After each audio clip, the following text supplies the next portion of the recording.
नमस्कार प्यारे साथियों, पुनः स्वागत है आप सभी का अपने YouTube चैनल बिहेवियर एजुकेशंस उपकार की क्लास में। जुड़ जाइए, एक सकारात्मक ऊर्जा के साथ कॉपी कलम उठा लीजिए और मेरे साथ आपको नोट्स बनाते हुए चलना है।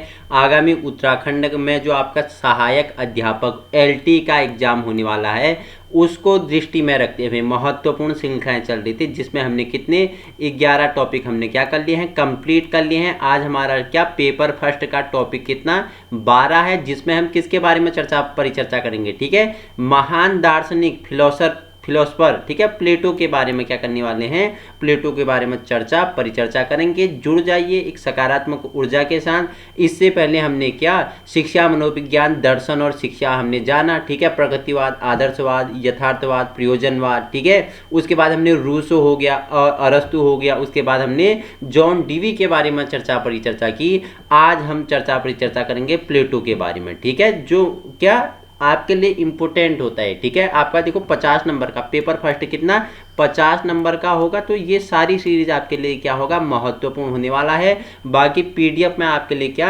डिस्क्रिप्शन में आपके लिए लिंक अटैच कर दूंगा, आप वहां से PDF क्या कर सकते हो, पा सकते हो। ठीक है, आप रिक्वेस्ट भेजना, मैं आपको एक्सेस कर दूंगा, आप PDF वहां से पा सकते हो। और जितने भी मैंने आपको दर्शन और दार्शनिक करवाए हैं, उन सभी के PDF मैंने क्या कर दिए हैं, संलग्न कर दिए हैं। आपके लिए एक अच्छी बात है, आप PDF वहां से प्राप्त कर सकते हैं। और वीडियो को पसंद आए तो उन लोगों तक पहुंचाने की कोशिश करें जहां क्या है, संसाधनों के अभाव है। तो आइए, प्लेटो का असली नाम क्या था, अरिस्टोक्लिस था इसका नाम। ठीक है, अरिस्टोक्लिस इनका नाम था, जिसका तात्पर्य क्या होता है, सबसे अच्छा व प्रसिद्ध। ठीक है, सबसे अच्छा व प्रसिद्ध। ठीक है, इनका जन्म कब होता है, 428 ईस्वी पूर्व इनका जन्म होता है और 347 तक ये रहते हैं। ठीक है, प्लेटो इनका नाम क्यों पड़ा, देखो अरिस्टोक्लिस इनका नाम था, तो प्लेटो ये क्या थे, बहुत ही क्या थे, पहलवान थे। ठीक है, ये शरीर के क्या थे, बहुत ही हृष्ट पुष्ट व्यक्ति थे, इनके कंधे चौड़े थे। ठीक है, कंधे चौड़े होने के उससे इनका नाम क्या पड़ गया,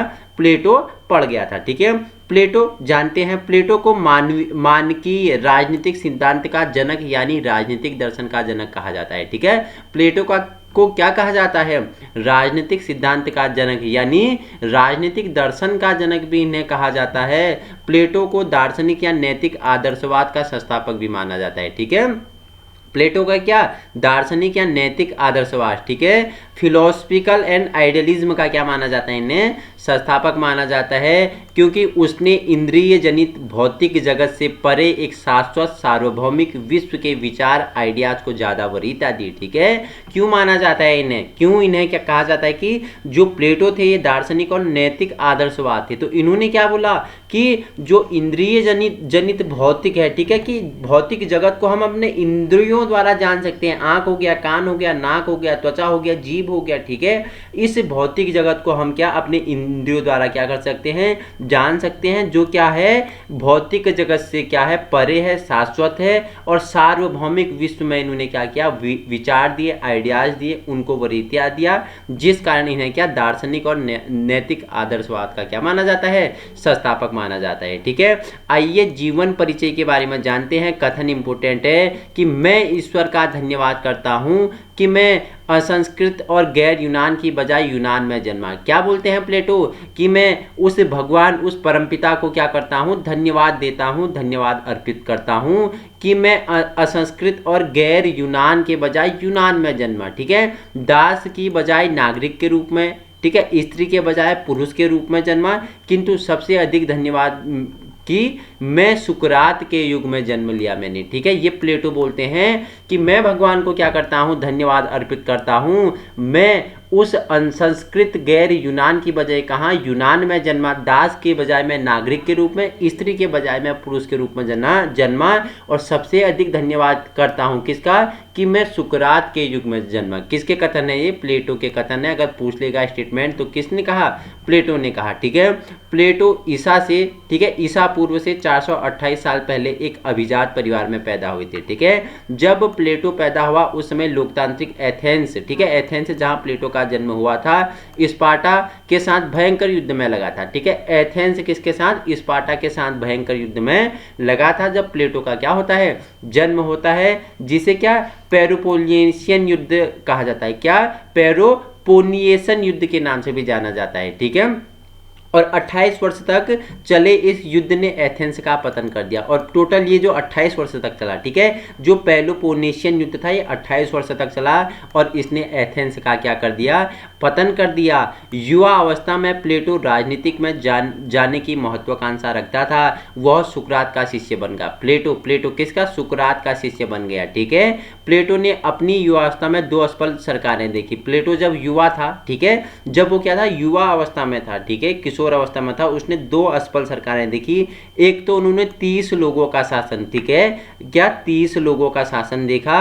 उसके बाद लोकतांत्रिक सरकार, ठीक है, प्रथम शासन ने उसके गुरु सुकरात को युवाओं को पथभ्रष्ट करने के आरोप में फंसाया, जबकि लोकतांत्रिकवादियों ने अपवित्रता व अनैतिकता के अभियोग में जहर का प्याला दिया। मैंने बताया था पिछले वीडियो में कि सुकरात ने जहर का क्या पी लिया था, प्याला पी लिया था। और किसने, प्लेटो ने अपना कथन दिया था कि मैं यूनान वासियों को क्या अब दूसरा क्या नहीं करना दूंगा, मैं दूसरा इन्हें क्या पाप नहीं करने दूंगा, ठीक है। पहला पाप क्या किया था कि सुकरात को जहर दिया था, ठीक है, मैं एथेंस छोड़ दूंगा, ठीक है। तो प्लेटो एथेंस छोड़ देते हैं, और क्यों छोड़ते हैं, और उस पर स्टेटमेंट बोलते हैं कि मैं एथेंस वासियों को, ठीक है, क्या करना, दूसरा पाप नहीं करने दूंगा, क्योंकि पहला पाप क्या, ऑलरेडी वो सुकरात को जहर देके उन्होंने क्या कर दिया था, मृत्यु के घाट उतार दिया था, मतलब सुकरात ने ग्रहण किया था। उनने क्या बोला कि या तो सुकरात एथेंस से छोड़ के चले जाओ या तो जहर का प्याला पी लो। तो सुकरात के विचार क्या थे, परिपूर्ण थे, पवित्र थे, उच्च थे, लोकतांत्रिक थे। उन्होंने बोला कि मैं भगोड़ा नहीं, ठीक है, अगर मैं एथेंस से छोड़ जाऊंगा तो मेरा नाम के उस पर क्या भगोड़ा लग जाएगा, इसलिए इन्होंने क्या जहर का प्याला पीना पसंद किया, ठीक है। तो इन्होंने 2 असफल सरकारें देखी, वो मैंने आपको बता दिया, ठीक है। सुकरात के मृत्युदंड, ठीक है, सुसुरक्षा की चिंता व राजनीतिक में मोह भंग के कारण प्लेटो 11 साल तक इटली, सिसिली, मिस्र आदि स्थानों पर भटकता रहा। जब सुकरात की मृत्यु होती है तो प्लेटो 11 साल तक इटली, सिसिली, मिस्र आदि स्थानों पर भटकता रहा। 388 ईस्वी में वह वापस एथेंस लौटा, ठीक है, 388 ईस्वी में कहा वो वापस एथेंस लौटा। एथेंस में उसने यूरोप के प्रथम विश्वविद्यालय के रूप में अकेडमी की स्थापना की।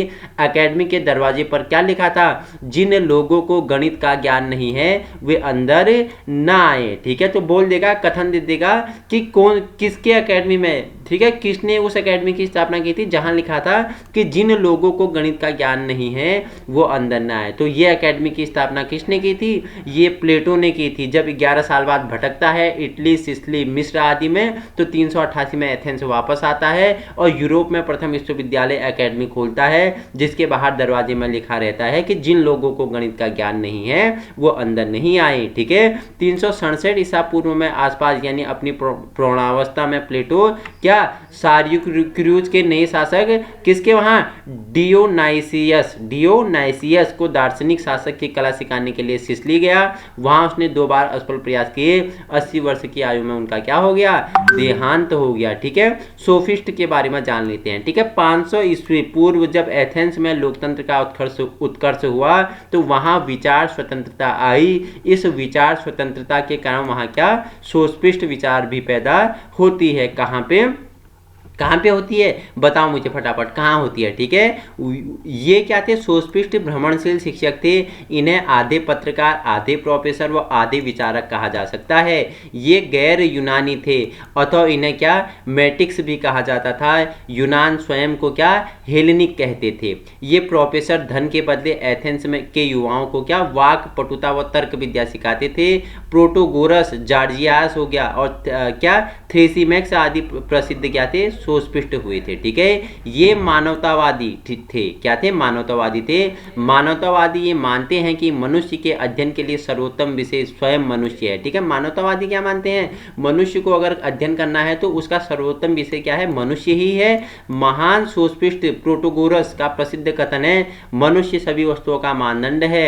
इस प्रकार सोफिस्ट प्रथम क्या थे, व्यक्तिवादी थे। आपसे पूछ लेगा कि किसका स्टेटमेंट है कि मनुष्य सभी वस्तुओं का मानदंड मानदंड है। इस प्रकार सोस्पिस्ट प्रथम क्या थे, व्यक्तिवादी थे। तो 4 ऑप्शन दे देगा आपको, दे देगा प्रकृतिवाद, आदर्शवाद, यथार्थवाद और सोस्पिस्ट प्रोटोगोरस। तो किसका कथन था, तो ऑप्शन में हो जाएगा सोस्पिस्ट प्रोटोगोरस का ये क्या था, कथन था। ठीक है, सोस्पिस्टों का दूसरा प्रमुख सिद्धांत क्या था, सत्य की सापेक्षता। इनका क्या था, सत्य की सापेक्षता है। ठीक है, जो सत्य के प्रति, ठीक है, संयमवादी दृष्टिकोण पर आधारित है, जिसका तात्पर्य है निरपेक्ष या परम सत्य। ठीक है, जैसी कोई चीज नहीं है, अर्थात कोई भी सिद्धांत, अवधारणा, नियम या विचार हर देश, काल और स्थिति में सर्वमान्य नहीं हो सकता है। ठीक है, ये आपके लिए इंपॉर्टेंट नहीं होगा। हमें क्या पढ़ना है, हमने थोड़ा प्लेटो के जन्म के बारे में जानना था, थोड़ी इनकी रचनाओं को जानेंगे। और जो आपके लिए सिलेबस में इंपॉर्टेंट होगा तो प्लेटो का शिक्षा दर्शन, ठीक है, प्लेटो का दार्शनिक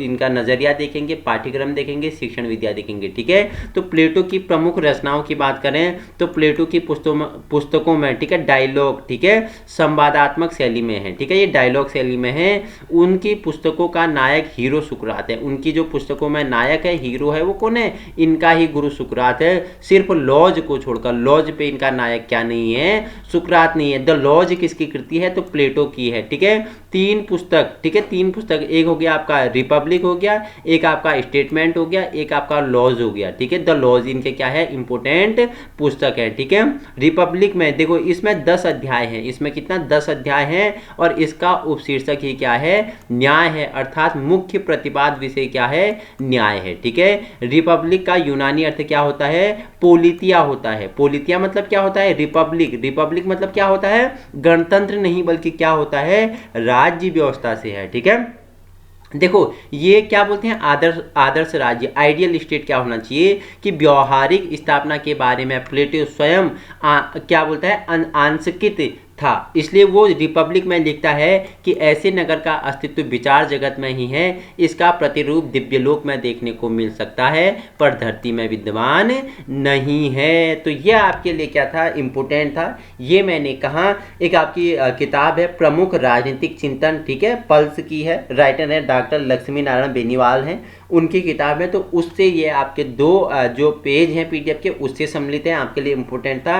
अब हम जो आपके लिए बीएड के सिलेबस से लिया है उसके बारे में परिचर्चा करने वाले हैं। प्लेटो के जीवन परिचय आपने जान लिया, इन्हें क्या, अरिस्टोक्लीज इनका नाम था। ठीक है, प्लेटो इन्हें क्यों कहा गया था वो बता दिया। जन्म कहाँ हुआ था, मैंने बताया था 428 से 347, जन्म 428 में होता है। ठीक है, और 347 में ईस्वी में इनकी क्या हो जाती है, मृत्यु हो जाती है। जन्म स्थान मैंने क्या बताया था, एथेंस बताया था। एथेंस में कैसी शिक्षा दी जाती थी, मानसिक शिक्षा दी जाती थी। और जब इनका जन्म एथेंस में हुआ था तो एथेंस किसके साथ, स्पार्टा के साथ युद्ध के साथ जूझ रहा था। उस समय एथेंस और स्पार्टा में क्या चल रहा था, युद्ध चल रहा था। और स्पार्टा में कैसी शिक्षा दी जाती थी, स्पार्टा में शारीरिक शिक्षा दी जाती थी। आपको स्टेटमेंट दे देगा, 4 ऑप्शन दे देगा कि एथेंस में किस प्रकार की शिक्षा दी जाती थी। तो एथेंस में कैसी मानसिक, मेंटली एजुकेशन दी जाती थी। और स्पार्टा में अगर शिक्षा पूछेगा तो स्पार्टा में कैसी शारीरिक शिक्षा दी जाती थी। ठीक है, प्लेटो मात्र 20 वर्ष की आयु में सुकरात के पास शिक्षा ग्रहण करने चला गया था। कितने वर्ष में, प्लेटो 20 वर्ष का था और किसके पास, सुकरात के पास शिक्षा ग्रहण करने के लिए चला गया। तो ठीक है, यहाँ तक समझ में आ गया। मजा आ रहा है पढ़ने में, नहीं आ रहा है बताना मुझे कमेंट में। ठीक है, मजा आ रहा है, नहीं आ रहा है, प्यार से सीखना है। ठीक है, कोई बर्डन लेना ही नहीं है, लोड लेना ही नहीं है। ठीक है, एक बार सुनो और उन साथियों तक पहुंचाने की कोशिश करना जिनके पास क्या है, संसाधनों के अभाव हैं। ठीक है, जो बुक्स परचेज नहीं कर पाते हैं। ये जब मैंने बीएड किया था तब के नोट्स बने हुए हैं। ठीक है, देखो मेहनत करोगे ना, कर्म करोगे तो उसका फल अवश्य मिलेगा। ठीक है, मैंने ये 3-4 साल पहले बनाए थे, तो आज ये क्या हो गए, फलीभूत हो गए हैं आप लोगों के लिए। ठीक है, आप लोगों के लिए क्या हो गए हैं, फलीभूत हो गए हैं। तो उन लोगों तक पहुंचाने की कोशिश करें हमें जिनके पास संसाधनों के अभाव हैं। उन्हें हम पीडीएफ शेयर करेंगे, चाहे वो इसके डिस्क्रिप्शन से ले ले, चाहे वो टेलीग्राम ग्रुप से ले लें, या कोई और परेशानी हो तो हमारे नंबर पे ऊपर दिया गया है 8954505389, आप वहाँ क्या कर सकते हो, एसएमएस आप छोड़ सकते हो। ठीक है, वहाँ से आपको जितनी आपको हेल्प चाहिए हम आपको हेल्प कराएंगे, निःशुल्क शिक्षा आपको प्रदान कराएंगे।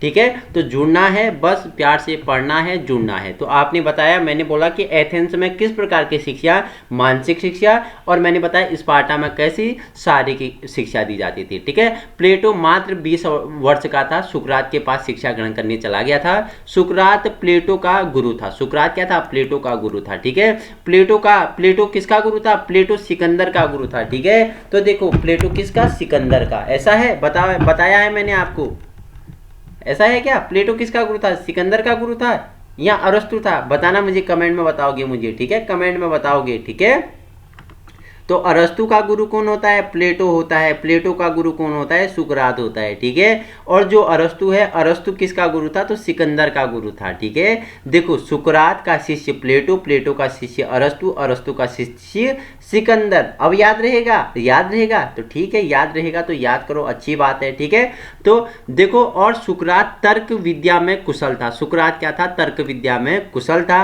और सुकरात सभी चीजों को तर्कपूर्ण व स्पार्टा में चल रही निरंकुश तंत्र पर सुकरात ने इसकी आलोचना कर दी थी। ठीक है, देखो तर्क में क्या था? सुकरात बहुत ही कुशल था। आपको भी कुशल बना दूंगा। ठीक है, आपको भी क्या कर दूंगा? कुशल बना दूंगा। जुड़ना है तो वैसे ही सुकरात क्या था?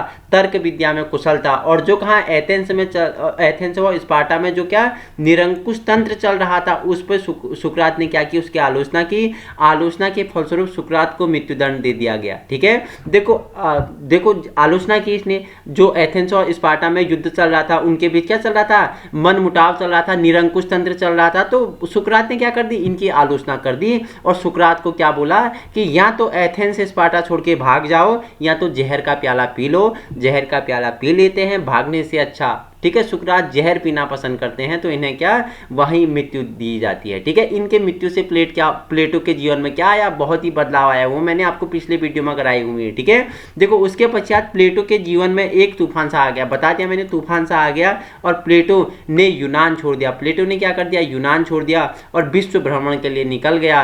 399 ईस्वी पूर्व प्लेटो के जीवन में बहुत बड़ा परिवर्तन आया, जब प्लेटो के गुरु को क्या कर दिया गया? मृत्युदंड दे दिया गया। इस संदर्भ में मैक्सी ने कहा, प्लेटो में दोबारा सुकरात ने जन्म ले लिया। ठीक है, आपसे पूछ लेगा, ठीक है साथियों, पूछ लेगा कि प्लेटो में दोबारा सुकरात ने जन्म ले लिया। ठीक है, निम्नलिखित कथन किस दार्शनिक ने दिया, किस फिलोसफर ने दिया, किस इतिहासकार ने दे दिया? कैसे भी आपके लिए तोड़ मरोड़ के दे सकता है एग्जामिनर। ठीक है, एग्जामिनर के पास कोई बाध्यता नहीं है, कैसे भी क्वेश्चन को घुमा के आपके सामने परोस देगा। अब आप क्वेश्चन को किस प्रकार ग्रहण करते हो? तो बोल रहा है प्लेटो में किसका? सुकरात का जन्म दोबारा हो गया। मैक्सी कहते हैं, मैक्सी महोदय ने क्या बोला कि प्लेटो में दोबारा किसका? सुकरात का जन्म हो गया, और प्लेटो घूमते घूमते मगध पहुंच गया। ठीक है, वही मगध, ठीक है, जो 16 महाजनपदों में क्या था? सबसे शक्तिशाली था। ठीक है, मगध कि सोन और गंगा नदियों के मध्य बहता था। ठीक है, मगध 16वीं शताब्दी में सबसे शक्तिशाली था। हिस्ट्री में बताया हुआ है छात्रों मैंने। ठीक है साथियों, जो हिस्ट्री वाली मैंने आपको मगध 16 महाजनपद कराए हैं ना, वहाँ पे मैंने आपको इसके बारे में बताया हुआ है। हमें हिस्ट्री नहीं पढ़ना है, थोड़ी कनेक्ट करना हमारा फर्ज बनता है। आपको भी मैं कनेक्ट करना सिखाता हूँ, क्योंकि चीज़ें क्या होनी चाहिए? एक दूसरे से सहसंबंध करते हुए चलेंगे। ठीक है, तो प्लेटो घूमते घूमते मगध पहुँच गया, और मगध में चल रही वर्ण व्यवस्था प्लेटो सर्वाधिक प्रभावित हुआ। ठीक है, मगध में कैसा वर्ण व्यवस्था चल रहा था? कैसा वर्ण व्यवस्था? ठीक है, जो आप हमारे वेदों में देखते हो, ब्राह्मण हो गया, क्षत्रिय हो गया, शूद्र हो गया, और आपका क्या हो गया? चौथा क्या है? बताओ मुझे फटाफट, बताओ मुझे। वैश्य हो गया। तो ठीक है, तो यही मगध में क्या चल रहा था? वर्ण व्यवस्था चल रहा था। इससे प्लेटो क्या होता है? सर्वाधिक प्रभावित हुआ, जिससे प्रभावित होकर अपने न्याय का आधार भी कर्तव्य पालन माना। इस वर्ण व्यवस्था से प्रभावित होकर प्लेटो 387 ईस्वी में पुनः यूनान लौट गया, और यूनान जाकर अकादमी नाम की इन्होंने संस्था की क्या की? रचना की, और रिपब्लिक 380 ईस्वी पुस्तक की रिपब्लिक की इन्होंने रचना की। कब? 380 ईस्वी पूर्व। ठीक है, रिपब्लिक पुस्तक में न्याय सिद्धांत का वर्णन करते हैं। ये कौन? प्लेटो रिपब्लिक पुस्तक में न्याय सिद्धांत का क्या करते हैं? वर्णन करते हैं। 3 प्रकार के इन्होंने सिद्धांत दिए, और लास्ट में तीनों को नकारते हुए एक नया सिद्धांत दिया। उनके बारे में हम चर्चा करेंगे। ठीक है, बाद में एक दार्शनिक राजा के बारे में बताया, वो उसे दार्शनिक रूप प्रदान करना चाहते थे। ठीक है, परंतु वह इसमें सफल नहीं हो पाए, जिसकी वजह प्लेटो ने द लॉज नामक पुस्तक, बहुत ही इंपॉर्टेंट है, इनकी 3 पुस्तकें याद रखना है, रिपब्लिक, ठीक है, स्टेटमेंट और द लॉज, इंपॉर्टेंट है। किसकी कृतियां हैं? प्लेटो की द रिपब्लिक, द लॉज और द स्टेटमेंट इंपॉर्टेंट है, स्टार लगा लेना। पूछ लेगा कि द लॉज नामक पुस्तक की रचनाकार कौन है, ठीक है। स्टेटमेंट पुस्तक किसने रची, रिपब्लिक तो आपका कॉमन पुस्तक है, ठीक है, बहुत ही चर्चित भी है और पूछ भी सकता है, नहीं भी पूछ सकता, लेकिन तीनों आपके लिए इंपॉर्टेंट है। प्लेटो की शैली, ठीक है, प्लेटो की शैली, तो देखो इन्होंने एक क्या निगमनात्मक शैली दी और एक संवाद शैली दी, ठीक है। इन्होंने दो प्रकार की शैली दी। सुकरात सद्गुण को ही ज्ञान मानता था, ठीक है, सुकरात किसे, सद्गुण को ही ज्ञान मानता था। हम सुकरात के शिष्य प्लेटो के बारे में चर्चा परिचर्चा कर रहे हैं। इन्होंने एक निगमनात्मक शैली दी और एक संवाद शैली दी। निगमनात्मक क्या होती है, सामान्य से विशिष्ट की ओर होती है, और जो संवाद शैली होती है तो आपको समझ आ रहा है कि ये वार्तालाप होती है, ठीक है। प्लेटो की हमने पुस्तकों के बारे में चर्चा परिचर्चा की। रिपब्लिक, ठीक है, 10 भागों में विभाजित है। 380 ईसा पूर्व लिखते हैं। दार्शनिक शासन का वर्णन किया इसमें इन्होंने, ठीक है। अपनी दार्शनिक शासन को व्यवहारिक रूप से लाने के लिए इसने सिसिली की राजधानी सिराक्यूज, सिसिली की राजधानी कहाँ थी, सिराक्यूज थी। राज्य के राजा दियोनेसिस, राज्य के राजा कौन थे, नाम था दियोनेसिस, प्रथम पर इसे लागू किया, परंतु यह कार्य में ये क्या नहीं हो पाए, सफल नहीं हो पाए, ठीक है। जो रिपब्लिक पुस्तक है इन्होंने एक राज्य के बारे में इसमें चर्चा परिचर्चा की है।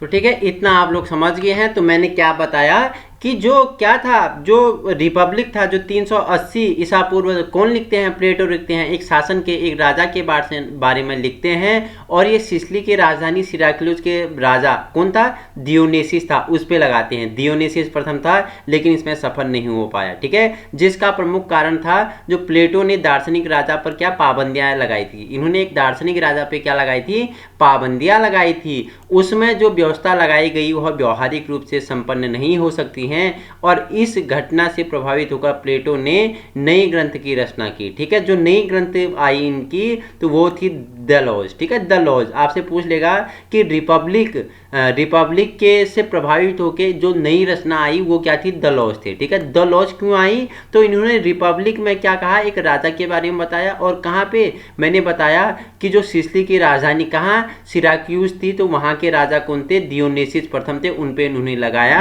और ये सफल नहीं हो पाए, ठीक है। क्यों नहीं हो पाए, तो इन्होंने एक राजा पे जो पाबंदियां लगाई थी उसकी वजह से इनका क्या ये शासन सफल नहीं हो पाया। ये जो पुस्तक में इन्होंने क्या लिखे थे, सिद्धांत लिखे थे, वो सफल नहीं हो पाए। उसके ही फलस्वरूप कौन सा, द लॉज नामक ग्रंथ निकालते हैं, ठीक है।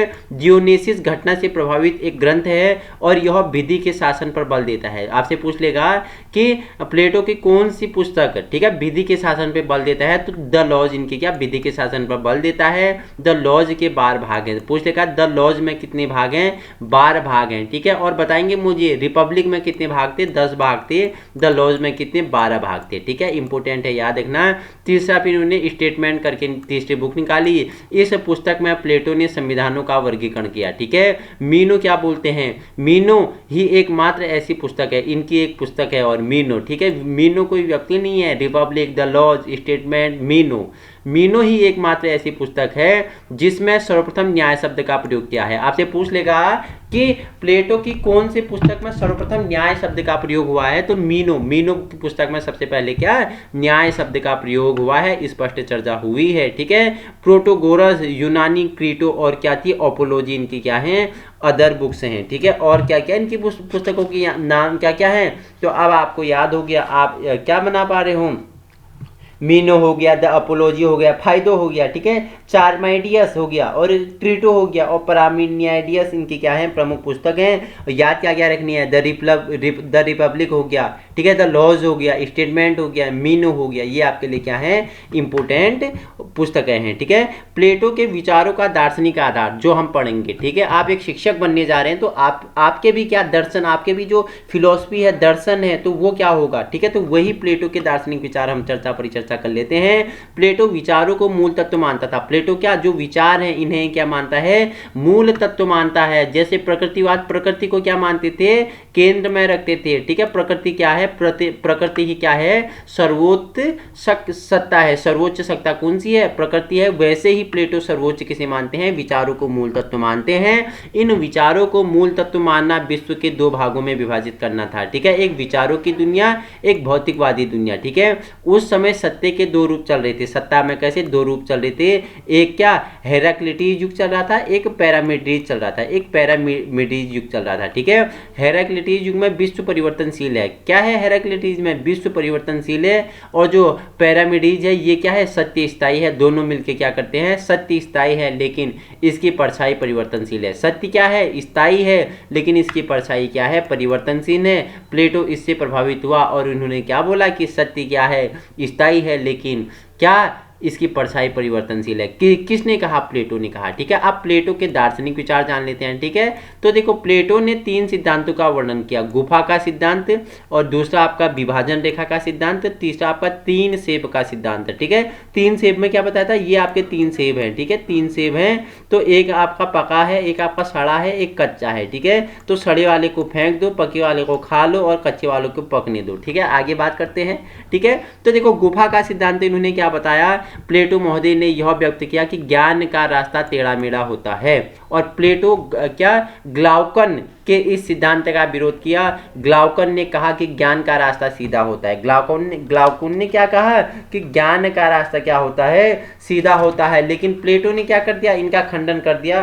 प्लेटो ने बोला क्या कि ज्ञान का रास्ता कैसा होता है, टेढ़ा मेढ़ा होता है। ठीक है, ज्ञान का रास्ता टेढ़ा मेढ़ा होता है। और इन्होंने ग्लाउकन के विचारों का क्या किया, खंडन कर दिया। और क्या बोल दिया कि जो ज्ञान है, ज्ञान हम प्राप्त कैसे करते हैं, सीधे रास्ते पे जाके नहीं कर सकते। अगर ज्ञान प्राप्त करना है तो टेढ़ा मेढ़ा आपको जाना पड़ेगा। ज्ञान का रास्ता ही क्या है, टेढ़ा मेढ़ा है। ठीक है, और गुफा के सिद्धांत में इन्होंने अगर आप पढ़ोगे किसकी, जो आपकी लक्ष्मी नारायण बेनीवाल की किताब है, उसमें और भी अधिक दिया है गुफा के सिद्धांत में। उसमें गुफा के सिद्धांत में क्या कहा गया है उसके बारे में अगर आप जानने के इच्छुक हैं तो मैं एक नई वीडियो में बता दूंगा, थोड़ी आपको यही बेस बना देता हूँ। ठीक है, तो इन्होंने बोला कि एक गुफा के अंदर क्या है, एक बंद व्यक्ति है। ठीक है, गुफा में क्या है, बंद व्यक्ति है। ठीक है, चारों ओर से गुफा बंद है और ऊपर से क्या है, एक छोटा सा छिद्र है, गुफा में रोशनी जाती है और गुफा के बाहर से कोई व्यक्ति चलता है, कोई जानवर जाता है तो उसे इसकी परछाई दिखाई देती है। ये क्या है, उस गुफा के अंदर बंद है, इसके लिए सारा संसार वो गुफा है। बाहर से जो परछाइयाँ चल रही हैं वही इसे वो क्या करता है, अनुभूति करता है। अगर इसे गुफा से बाहर लाया जाए तो इसे पता चलता है कि ये संसार क्या है, बहुत ही क्या है, बड़ा है। ठीक है, चिंतन विचारों का संसार है। ठीक है, तो गुफा के सिद्धांत में था, लेकिन ये आपके लिए इंपॉर्टेंट नहीं होगा। इंपॉर्टेंट आपके लिए सिलेबस के अनुसार ये है कि किसने ज्ञान के रास्ते को टेढ़ा मेढ़ा बताया था, तो प्लेटो ने अपने गुफा के सिद्धांत में ज्ञान का रास्ता टेढ़ा मेढ़ा बताया था। ठीक है, दूसरा सिद्धांत इन्होंने विभाजक रेखा का सिद्धांत दिया। सत्य का पता नहीं आत्मा व न ही सृष्टि से प्राप्त होता है जाता है, अपितु सत्य का पता आत्मा व दृष्टि दोनों से प्राप्त किया जा सकता है। ठीक है, सत्य का पता लगाना है, न तो आत्मा से लगा पाओगे न दृष्टि से लगा पाओगे। ठीक है, अगर सत्य का पता करना पड़ेगा तो दोनों का, आत्मा और दृष्टि का क्या करना पड़ेगा, समायोजन करना पड़ेगा, तभी आप क्या कर पाओगे, सत्य का पता लगा पाओगे। फिर ठीक है, तीसरा इन्होंने सिद्धांत दिया था 3 सेब का सिद्धांत। ठीक है, जिस प्रकार एक टोकरी में 3 प्रकार के सेब होते हैं, कच्चा सेब, पका सेब और सड़ा सेब, तो प्लेटो कहते हैं पके सेब को रख लो, कच्चे सेब को पकने के लिए रख दो और सड़े सेब को फेंक दो। ठीक है, पके को खा लो, जो पक गया उसे खा लो, कच्चा है पकने के लिए रख दो, जो सड़ा है उसे क्या कर दो, फेंक दो। इसी प्रकार हमें अच्छे ज्ञान को प्राप्त करके अपने जीवन काल में ग्रहण करना चाहिए। ठीक है, और नकारात्मक को अनदेखा कर देना चाहिए। ठीक है, जिस प्रकार 3 सेब से ये क्या समझाना चाहते हैं कि जो पक गया है सेब खा लो, सड़ गया है फेंक दो, कच्चा है पकने के लिए रख दो। उसी प्रकार हमें जो हमारे अंदर क्या है, नकारात्मकता है, नेगेटिविटी है, उसे फेंक दो बोल रहा है। ठीक है, और जो अच्छा ज्ञान है उसे ग्रहण कर लो, और जो ज्ञान आपको मिलने वाला है उसे ग्रहण करने के लिए आप क्या हो, पथ पे रहो। ऐसा कौन बोलते हैं, प्लेटो बोलते हैं। इंपॉर्टेंट है आपके लिए। ठीक है, प्लेटो का न्याय सिद्धांत 3 भागों में विभाजित था।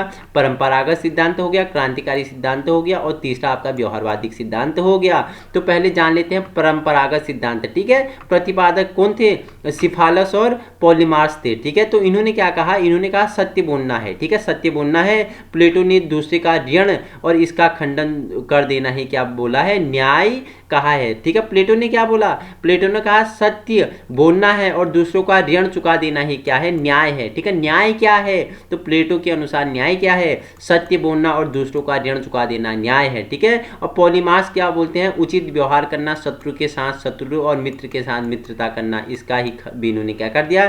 खंडन कर दिया। यही न्याय है। और जो क्रांतिकारी सिद्धांत है इसके प्रतिपादक कौन होने हैं? थ्रेसिमेक्स होते हैं। ठीक है, थ्रेसिमेक्स होते हैं। शक्तिशाली का हित ही न्याय है। ठीक है, शक्तिशाली का हित ही क्या है?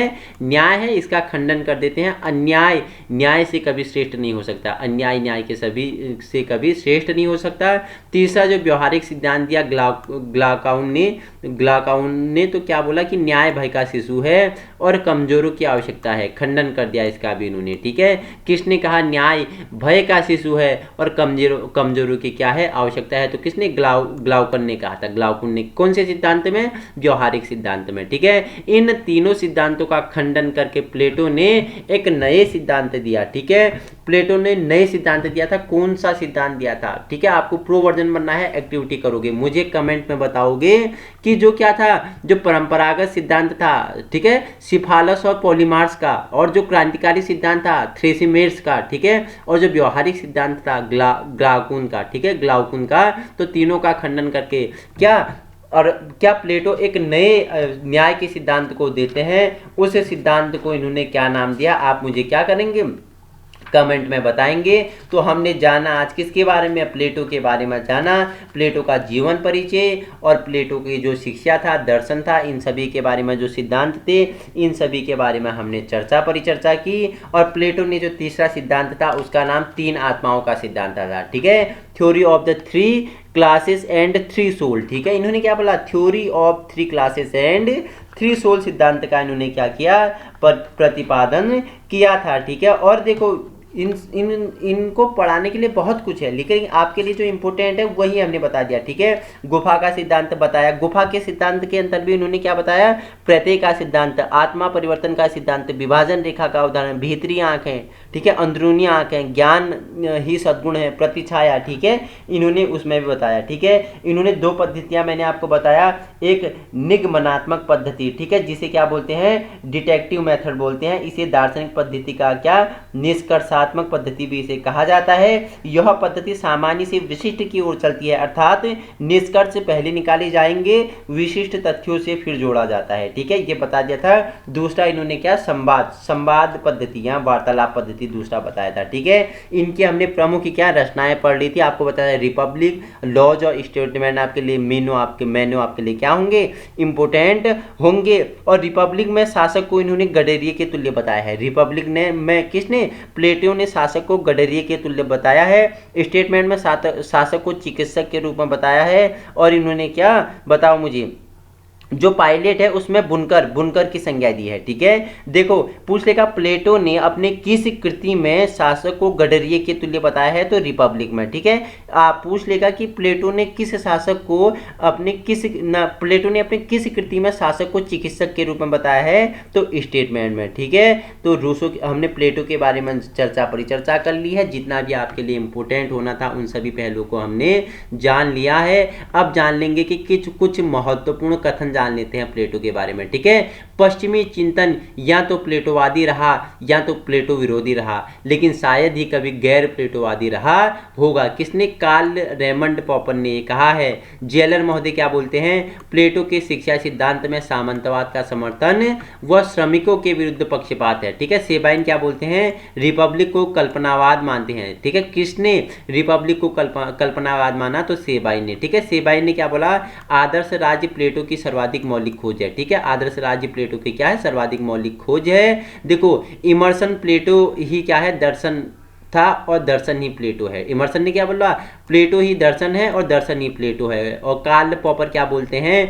पश्चिमी चिंतन या तो प्लेटोवादी रहा है या प्लेटो विरोधी, लेकिन शायद ही कभी गैर प्लेटोवादी रहा होगा। ठीक है, और क्या मैकलवेन क्या बोलते हैं, प्लेटो को लोकतंत्र और अतिवादी प्रवृत्ति में घृणा के न सामान्य लोकतंत्र से इन्होंने कल्पना की है। और नोटोर्प क्या बोलते हैं, नोटोर्प अगर बात करेंगे तो प्लेटो का साम्यवाद अर्ध साम्यवाद है, क्योंकि यह केवल संरक्षकों के लिए उत्पाद वर्ग के लिए नहीं है। ठीक है, अरस्तु ने क्या बोला कि प्लेटोवादी पुत्र होने की अपेक्षा उसका छोटा भाई होना अधिक अच्छा है। ठीक है, प्लेटो का पुत्र होने से अच्छा उसका छोटा भाई होना क्या है, अधिक अच्छा है, क्योंकि परिवार के साम्यवाद में तो किसी पुत्र के हजारों पिता होते हैं। क्या बोल रहा है कि अरस्तु बोलता है कि प्लेटोवादी पुत्र होने की अपेक्षा उसका छोटा भाई होना क्या है, अधिक अच्छा है, क्योंकि परिवार के साम्यवाद में तो किसी पुत्र के हजारों पिता होते हैं। ठीक है, कार्ल पॉपर, क्रॉसमैन हो गया, रसेल व हन्ना ओरेंट ने प्लेटो को सर्वाधिकारवादी व फांसीवादी बताया है। ठीक है, पॉपर क्या बोलते हैं, प्लेटो विश्व का प्रथम फांसीवादी विचारक था। ठीक है, पॉपर क्या बोलते हैं,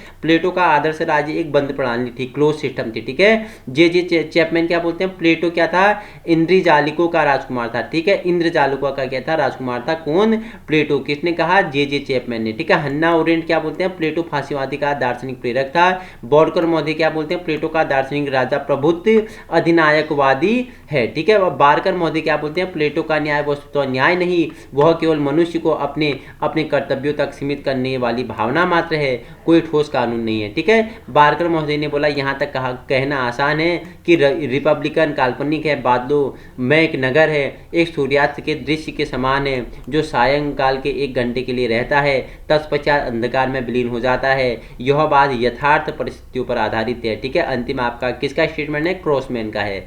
प्लेटो का आदर्श राज्य तर्कपूर्ण रूप से क्या समान व्यक्तियों का लोकतंत्र नहीं, बल्कि संस्कृत सुसंस्कृत लोगों का क्या है, आनुवांशिक वर्ण का कुलीन तंत्र है, जो प्रत्य सम्मत उदारवाद में क्या था, मेहनत कश लोगों के प्रति उदारता प्रकट करता है। तो हमने किसके बारे में, प्लेटो के बारे में आज संपूर्ण परिचर्चा की। आपके सहायक अध्यापक के लिए इंपॉर्टेंट होगा। अगर वीडियो पसंद आ रही है, आपके लिए इंपॉर्टेंट है, तो आप जुड़िए आज ही और अपने मित्रों में से क्या कीजिएगा, शेयर कीजिएगा। पीडीएफ आप नीचे डिस्क्रिप्शन बॉक्स से इसका लिंक क्या कर सकते हो, लिंक को ओपन करना। अगर आपसे एक्सेस मांगेगा तो क्या कि आप एक्सेस में क्या, एक्सेस में आप रिक्वेस्ट सेंड करोगे, मैं रिक्वेस्ट एक्सेप्ट करूंगा, एक साथ देख के आपको क्या उसकी पीडीएफ ओपन हो जाएगी, मेल में आप चेक कर लेना। Thank you so much.